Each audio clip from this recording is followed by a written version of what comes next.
Hey, welcome back to our study this week called Love Thy Neighbor. We've been looking at the command in Scripture to love your neighbor as yourself.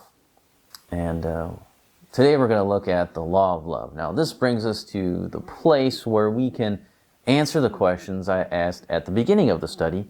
Can we say love your neighbor as yourself means you must, and then you fill in the blank? Can we do that? Can we fill in the blank with whatever we want? The answer is no, we can't. I mean, can I go up to you and say, you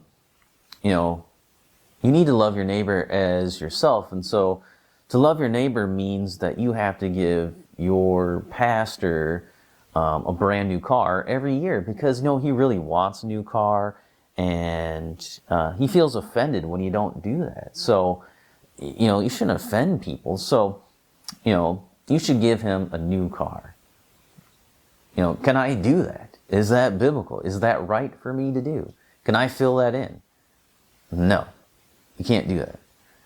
Since love your neighbor as yourself is a summary of the law of God, then God has already defined what loving a neighbor means. It's not a fill in the blank. It's not, I can make love your neighbor as yourself into whatever I want it to be. God already filled the blanks in, right? The blank, there was no blanks. There's no place for you to insert whatever you want. Our job is just to obey what's already been set down. Try to think of it this way. The title at the top of my study here is Love Your Neighbor as Yourself, right? Below we find chapter headings. So we have Love Your Neighbor as Yourself, and then below that, you could have different headings. So what's the different headings? Well, we find below love your neighbor as yourself, you find you shall not murder. You shall not commit adultery. You shall not steal. You shall not bear false witness. You shall not covet. So these are commands listed in Exodus, Leviticus, and Deuteronomy that, all the other commands that are listed in those books and the books in the prophets repeat those. And so you have all these other commands that are listed in those other books. And those are all like, all the ones that deal with human relationships fall under those chapter headings. So really you have at the top of the page, you'd have love your neighbor as yourself. That's the title, right? And then below that you have you shall not murder, you shall not covet. So you have all these subheadings, which are really the commands and the 10 Commandments. And then underneath all those you can have, the other points, the details, right? So you go there and you look in Exodus, Leviticus, Deuteronomy, you see all those things that have to do with, the human relationship. So all the other laws are about loving God in those books. So if we go back to Leviticus 19, we see this in action here. Verse 17 says, you shall not hate your brother in your heart, but you shall reason frankly with your neighbor, lest you incur sin because of him. So here's a practical application of the greater principle of the law. My neighbor is thinking wrongly about something. God's law says that I must frankly reason or rebuke him, or I will incur sin because of him.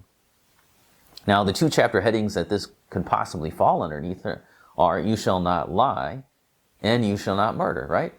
If I'm not reasoning frankly, then I have hatred in my heart. I don't love him as my neighbor. So if he's thinking wrongly, and I don't correct him, then I'm not loving him.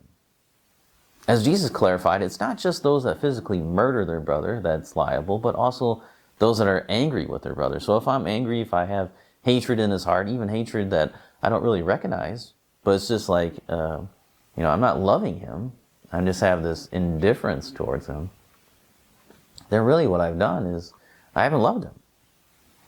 I'm not loving him. So, if you look at Matthew 5:21 through 22, that's where Jesus says, if you have hatred in your heart towards your brother, you've murdered him in your heart. And he talks about lust as well. So therefore, the unrighteous anger towards a brother here breaks the law to not murder, which breaks loving your neighbor as yourself. So if you have hatred towards your brother, you've murdered, you've broken that one of the 10 Commandments, you shall not murder. And what have you done? Ultimately, you've broken love your neighbor as yourself. So just having hatred in your heart towards someone else is not loving your neighbor as yourself. We see Paul do this quite often in his letters. You turn back to Galatians 5.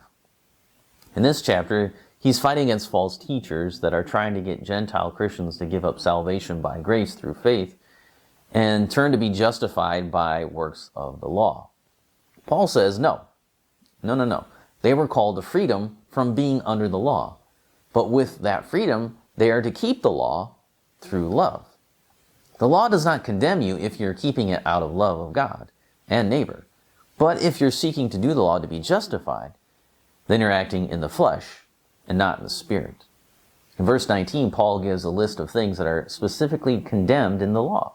To do these actions like sexual immorality, jealousy, is to break the law and would put you under the condemnation of the law.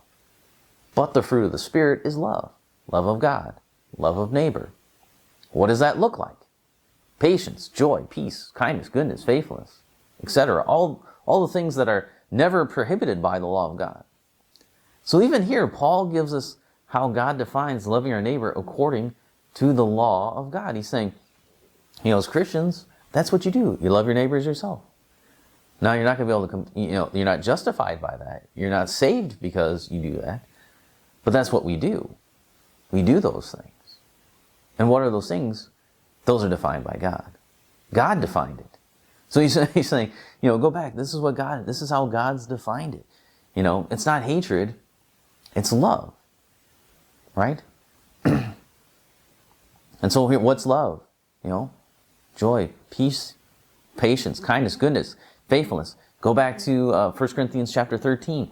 That's what he's talking about there. Patience, joy, peace, kindness, goodness, faithfulness, self-control. All those things, gentleness are all in there. All those things are, the fruit of the Spirit are what's in love. And that's how you love your neighbor as yourself. So you have to do the things that the law of God says. It's defined by God. So you can't just make up stuff, right? And throw it in there and be like, love your neighbor as yourself means that you do what I want you to do. Or love your neighbor as yourself means that you don't offend me. Is that in the Bible? Is that you shall not offend someone? You shall not? Because I think the reason, frankly, with an erring person, frankly, with your brother, that's offensive. That's almost always offensive. Because they're wrong. They think they're right. And you have to reason frankly. Rebuke them. That means they think they're right. And you have to tell them, no, you're wrong. That's offensive to people. So, it can't be that, right? So it can't be, you're offending someone. Or, or you can't use that to offend someone else's conscience either, right? So we can't say, hey, I know you don't feel that doing this is right, but I feel it's right, so you have to do it. Where do you get that in the law of God? No, it says follow the law of God. It's not like, I feel this way, and therefore you must do you must act according to what I feel. And that's usually how it's used. And so that's a problem. That is a problem. We can't do that. We can't do that. We can't say, hey, I feel like this, and therefore you should do this. And then throw in love your neighbor as yourself. That's a horrible way to use Scripture. So let's not do that. All right, so to come back, next time we'll just conclude this study, have a few parting thoughts before we move on to our next study.